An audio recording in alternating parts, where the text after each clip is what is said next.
प्रेम से बोलिए श्रीमद् भागवत महापुराण की जय। आप सभी का हमारे YouTube चैनल पर हार्दिक स्वागत है।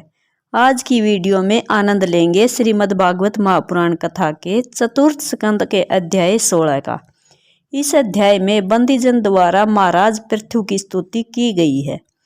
आज का अध्याय प्रारंभ करने से पहले आप सभी से अनुरोध है कि कमेंट बॉक्स में विष्णु भगवान की जय जरूर लिखिएगा। आइए आनंद लेते हैं आज के अध्याय का। श्री मैत्रेय जी कहते हैं, महाराज पृथु ने जब इस प्रकार कहा तब उनके वचनामृत का आस्वादन करके सूत आदि गायक लोग बड़े प्रसन्न हुए। फिर वे मुनियों की प्रेरणा से उनकी इस प्रकार स्तुति करने लगे। आप साक्षात देव प्रवर श्री नारायण ही हैं जो अपनी माया से अवतीर्ण हुए हैं। हम आपकी महिमा का वर्णन करने में समर्थ नहीं हैं। आपने जन्म तो राजा वेन के मृतक शरीर से लिया है, किंतु आपके पौरुषों का वर्णन करने में साक्षात ब्रह्मा आदि की बुद्धि भी चकरा जाती है।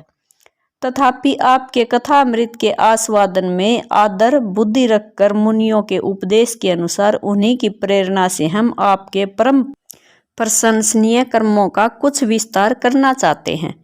आप साक्षात श्री हरि के कला अवतार हैं और आपकी कीर्ति बड़ी उदार है। ये धर्मचारियों में श्रेष्ठ महाराज पृथु लोक को धर्म में परिवर्तित करके धर्म मर्यादा की रक्षा करेंगे तथा उसके विरोधियों को दंड देंगे।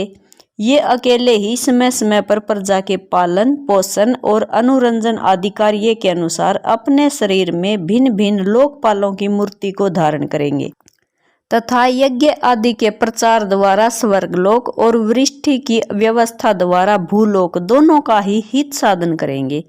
ये सूर्य के समान अलौकिक महिमान्वित प्रतापवान और समदर्शी होंगे।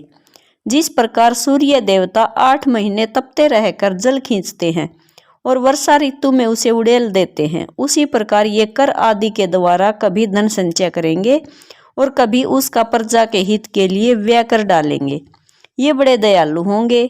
यदि कभी कोई दीन पुरुष इनके मस्तक पर पैर भी रख देगा तो भी ये पृथ्वी के समान उसके इस अनुचित व्यवहार को सदा सहन करेंगे।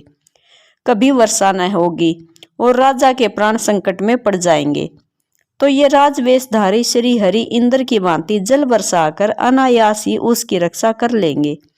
ये अपने अमृतमय मुखचंद्र की मनोहर मुस्कान और प्रेम भरी चितवन से संपूर्ण लोकों को आनंद मगन कर देंगे। इनकी गति को कोई समझ न सकेगा। इनके कार्य भी गुप्त होंगे तथा उन्हें संपन्न करने का ढंग भी बहुत गंभीर होगा। इनका धन सदा सुरक्षित रहेगा। ये अनंत महात्म्य और गुणों के एकमात्र आश्रय होंगे। इस प्रकार मनस्वी पृथु साक्षात वरुण के ही समान होंगे। महाराज पृथु वेन रूप अरणि के मंथन से प्रकट हुए अग्नि के समान हैं।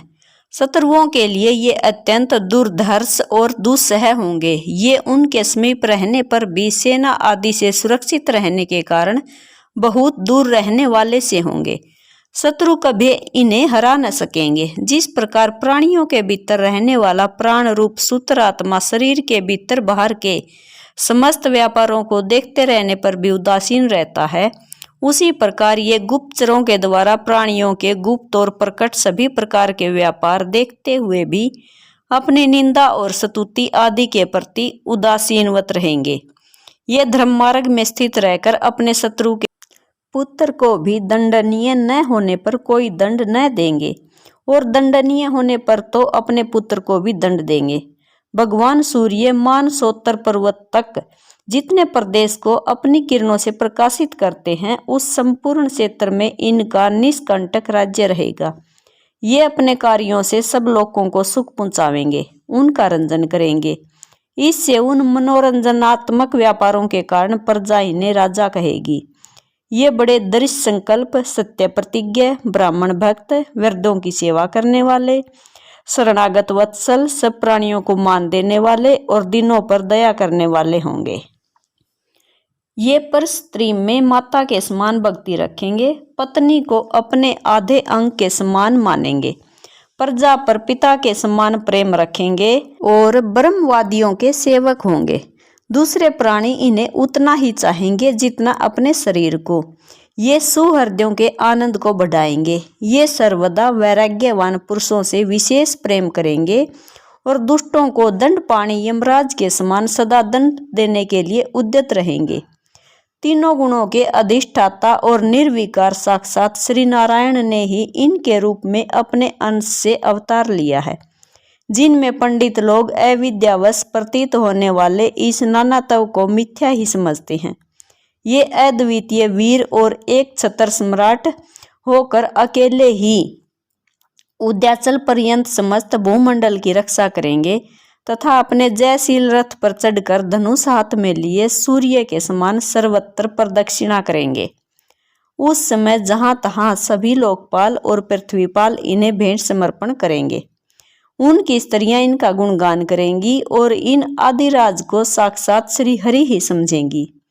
ये प्रजापालक राजाधिराज होकर प्रजा के जीवन निर्वाह के लिए गोरूप धारिणी पृथ्वी का दोहन करेंगे और इंद्र के समान अपने धनुष के कोनों से बातों की बात में पर्वतों को तोड़ फोड़ कर पृथ्वी को समतल कर देंगे।